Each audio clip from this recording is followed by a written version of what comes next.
Okay, so now we're going to continue talking about the written accents in Spanish we call tilde. In part 1, we saw the first 2 instances of 5 when we use written accents. This time we're going to see the third reason why we use written accents in Spanish, and this has to do with vowels. Vowels in Spanish are a, e, I, o, u, same 5 vowels we have in English, but you need to know that in Spanish, a, e, O are considered strong vowels and E and U are weak. Also, you need to know that when we combine a strong and a weak, or a weak and a strong, we get something called a diphthong. A diphthong is an unbreakable sound in Spanish. Spanish is phonetic, so you always pronounce everything, okay, except H, which we talked about that in a different video. But other than that, we always pronounce all the letters, we always pronounce all the vowels. Not like English. English, sometimes you do, sometimes you don't. In Spanish, it's very straightforward. So our diphthongs are going to be combination of strong and weak, or weak and strong. Okay, so we have strong and weak. We have a, I, which is going to give us our sound of I in words like, for example, aire. A, u, for example, is going to be au, like auto. Then we're going to have e, which is like 20, eu, like Europa, oi, like oigo, I hear, o, u, like estadounidense, which is a long word. It comes from being from Estados Unidos, United States. A person from the United States is estadounidense.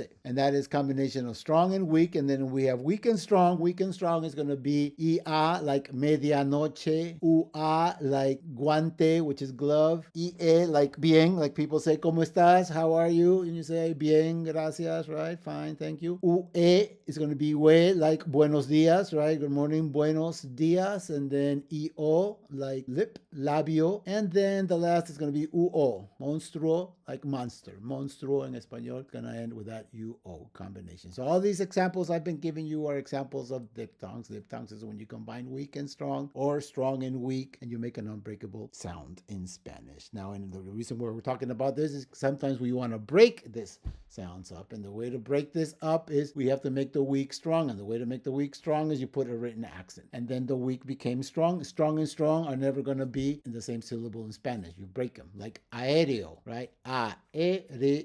Those are all separate syllables. Once you get a diphthong and you put a written accent, you break the diphthong because the weak became strong. So let's see some examples of that. For example, buenos dias. We mentioned buenos dias. Dias comes from dia. Dia is D-I-A. If it had no written accent, it would be dia. We don't say buenos dias. We say buenos dias because they is D-A, D-I with a written accent, and then A, D-A, 2 separate syllables. So the other way around. Now let's do the A-I and put the stress on the I, so we make both of them strong. A-I. For example, country. Country in Espanol is país. País, that's going to be 2 separate syllables, and you put the accent to separate them. I-O, with a written accent to break the diphthong. Frío, tengo frío, I'm cold. Hace frío, it's cold. And the other way around, oí. Instead of oí, we say oí, oír, to hear. Oír. That will be an example of when we break up that diphthong. So the third rule is we use written accents in Spanish to break up diphthongs by making the weak vowel strong. Now, all this is just for your information. This is not something you have to learn or memorize or say, oh, I have to go from the rule to the writing. This explains why you're going to see some written accents sometimes. We are following certain rules. This is just for your information. The reason I bring this up is because I get a lot of that. Like, oh, how come some words have written accents and some words don't? This is the explanation. You will learn the words with accents or without accents, and then you will just know where the accent goes. And all the written accents, of course, I should have mentioned this all the way at the beginning of my part 1. They always are written in one way on top of a vowel, and that's that. Okay, this will be the end of this video. Like always, if you're interested in more information, cortezmethod.com, so you can understand how you can speak Spanish in past, present, and future with only 7 basic actions of communication. I'll see you in the next video, part 3 of why we use accents. And part 3 is probably my favorite. It's the easiest one.